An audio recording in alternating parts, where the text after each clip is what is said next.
গত 4 তারিখে পশ্চিমবঙ্গে বিধানসভা নির্বাচনের যে রেজাল্ট সেটা প্রকাশিত হয়েছে এবং 9 তারিখে দীর্ঘ 15 বছর পর পশ্চিমবঙ্গে কিন্তু আবার নতুন সরকার শপথ গ্রহণ করেছে।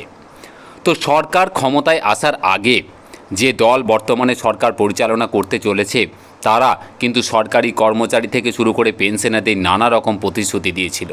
এখন একজন সাধারণ নাগরিক, সাধারণ কর্মচারী এবং সাধারণ পেনশনার হিসাবে আপনাদের মনের মধ্যে বেশ কতগুলো প্রশ্ন কিন্তু ঘুরপাক খাচ্ছে। আমি আজকে সেই প্রশ্নগুলোর সম্ভাব্য উত্তর দেওয়ার কিন্তু চেষ্টা করব এবং তার জন্য অবশ্যই আপনাদের সামনে একটি সংবাদপত্রে বিশেষ প্রতিবেদন কিন্তু তুলে ধরার চেষ্টা করব। সেখান থেকে সরাসরি আপনারা বুঝে নিতে পারবেন যে নতুন যে সরকার শপথ নিয়েছে তাদের ঠিক কী চিন্তাভাবনা আছে। DA, pay commission, fitment factor থেকে শুরু করে যাবতীয় বিষয়গুলো নিয়ে তারা ঠিক কী চিন্তাভাবনা করছে, আসুন আমরা দেখে নিই। আপনাদের কাছে রিকোয়েস্ট, যদি এই চ্যানেলে নতুন হন তো অবশ্যই চ্যানেলটিকে সাবস্ক্রাইব করবেন আর ভিডিওটা স্কিপ করবেন না, কারণ স্কিপ করলে অনেক কিছু মিস করে যাবেন। দেখুন, সংবাদপত্রের প্রতিবেদনে বিশেষতভাবে পে কমিশন থেকে শুরু করে ডিএ বিষয়ে যেটা উল্লেখ করা আছে সেটা আমরা একটু দেখে নিই। দেখুন, প্রথমেই যেটা হেডিং আছে যে কোন হারে মিলবে ডিএ, জোর চর্চা এখন কর্মচারী মহলে। শীর্ষেন্দু দেবনাথের একটা বিশেষ রিপোর্টিং, সেখানে কি বলা হচ্ছে না কোন হারে মিলবে ডিএ। নতুন সরকার আসার প্রাক্কালে এই নিয়ে কিন্তু জোরদার আলোচনা রাজ্য সরকারি কর্মীদের মধ্যে। অনেকেই মনে করছেন যে সপ্তম পে কমিশন কিন্তু গঠিত হবে। অনেক কর্মীর মতে আবার পে কমিশন গঠন হওয়ার আগেই কেন্দ্রীয় হারে কিন্তু ডিএ ঘোষণা হতে পারে। আমরা প্রত্যেকেই জানি যে 4% ডিএ দেওয়ার কিন্তু একটা ঘোষণা হয়েছিল, কিন্তু সেটা কিন্তু হাতে পাওয়া যায়নি। তো অনেকেই সেটা মনে করছেন যে 4% ডিএটা হয়তো পাওয়া যাবে, পরবর্তী সময়ে হয়তো পে কমিশন পাওয়া যাবে। আবার অনেকে মনে করছেন যে না, কেন্দ্রীয় হারে ডিএটা দেওয়ার পর তারপর কিন্তু পে কমিশন চালু হবে। দেখুন তারপরে কি বলছে একটু দেখে নিই। হেন প্রেক্ষিতে বুধবার 6 মে সুপ্রিম কোর্টে ডিএ মামলার শুনানির দিন কিন্তু ধার্য ছিল। তার ঠিক আগের দিনই রাজ্যের পক্ষ থেকে শুনানি পিছিয়ে দেওয়ার জন্য শীর্ষ আদালতে আবেদন জানানো হয়েছে বলেই সূত্রের খবর। কলকাতায় এসে বিজেপির ইশতেহার প্রকাশ করেছিলেন কেন্দ্রীয় স্বরাষ্ট্রমন্ত্রী অমিত শাহ এবং সেখানেই উল্লেখ ছিল যে ক্ষমতায় আসার 45 দিনের মধ্যে কিন্তু সপ্তম বেতন কমিশন চালু করা হবে। ফলে আশায় বুক বেঁধেছেন সরকারি কর্মীরা। হিসেব চলছে ফিটমেন্ট ফ্যাক্টর ধরেও।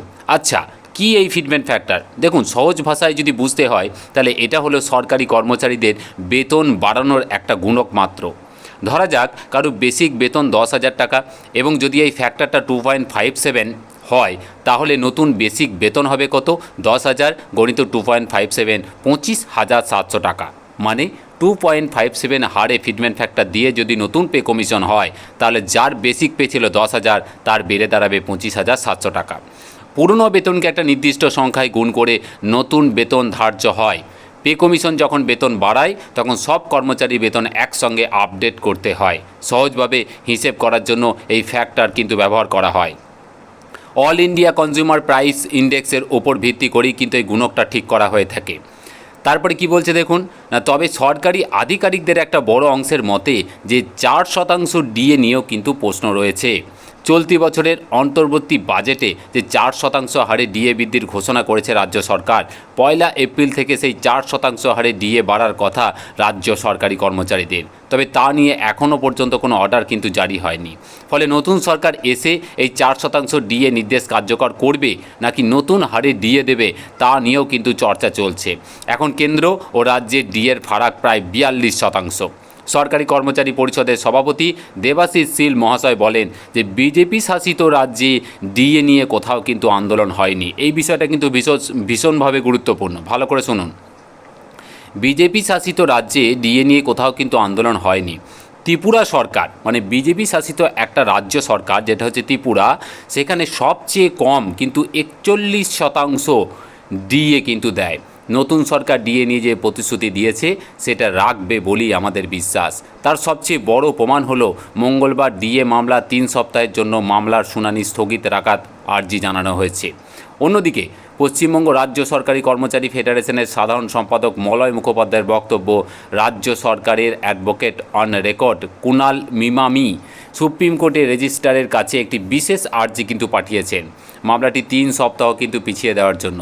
এর আগে মমতা বন্দ্যোপাধ্যায় অনেক প্রতিশ্রুতি দিয়েছিলেন, তা পূরণ হয়নি।